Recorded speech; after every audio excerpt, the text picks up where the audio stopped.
Alrighty, this is something here that I went and started digging out yesterday. Just by the look of it, you sort of assume that it's like some sort of one of these things that sticks in your socks.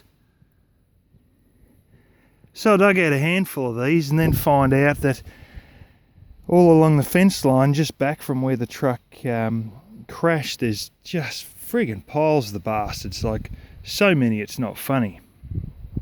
And they're funny because they sort of look a little bit dead down underneath and very skimpy.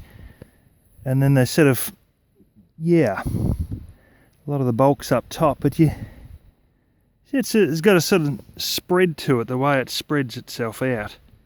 The way as they get bigger, they sort of, and lower down the seeds are still green, especially the smaller ones, and even further down the end of the same one, and it's as you get to the tip they all start getting a bit dark.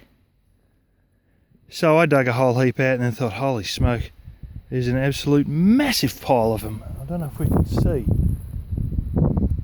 can't really, but there's a big run of them along past that tree going back, and there's a huge amount of them. I was digging them out along with serrated tussock, which I might as well show you serrated tussock too, which is the arsehole, because I found we got one more. Strangely enough, we got this other beautiful little pink flower. They're gorgeous looking little things. And I don't know, they just seem to be on a very thin sort of a stem that just trails along the ground.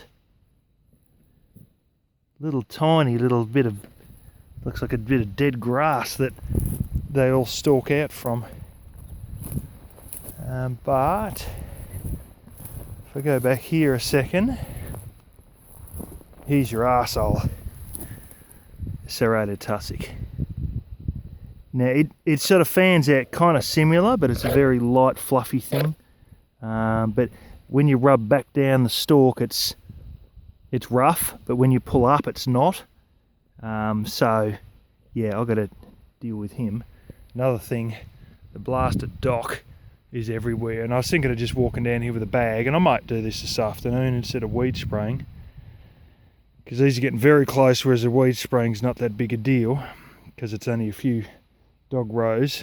And just cut all the stalks off and just bag the bloody lot of them up.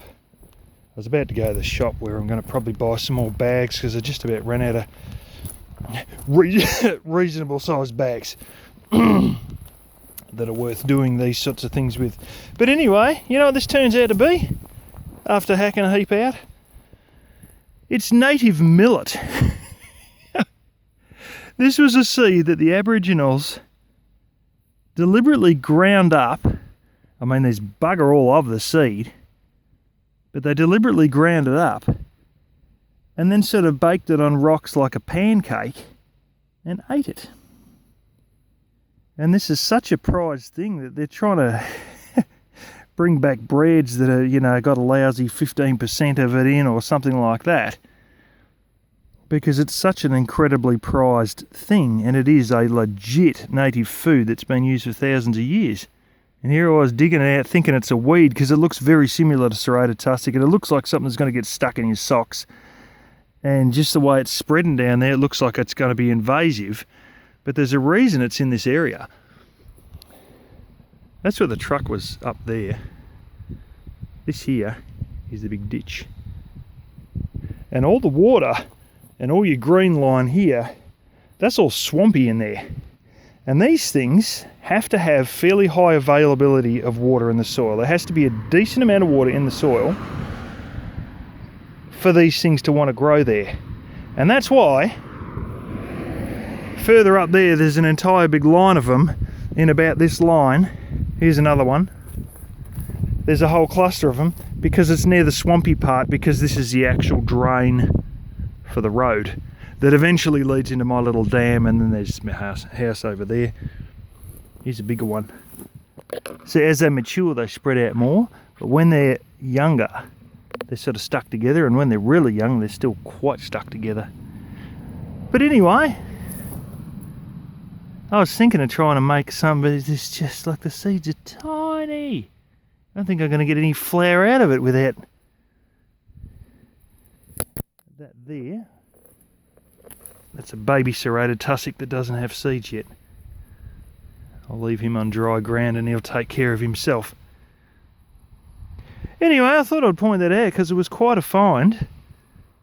That's our Burdick Lancelot English plantain as well.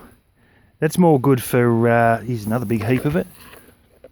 We've got a hell of a lot of this around. Not so good for eating, quite good for mashing up into like a big pulpy load of slop and putting on stinging nettle bites, insect bites and everything like that. It sort of seems to be like a skin anti-irritant, and believe it or not, it's actually antibacterial. And if you have cuts, you can sort of get a bit of, crush the leaf a little bit and wrap it around a cut before you put a bandage on, and it will guarantee the cut won't get infected.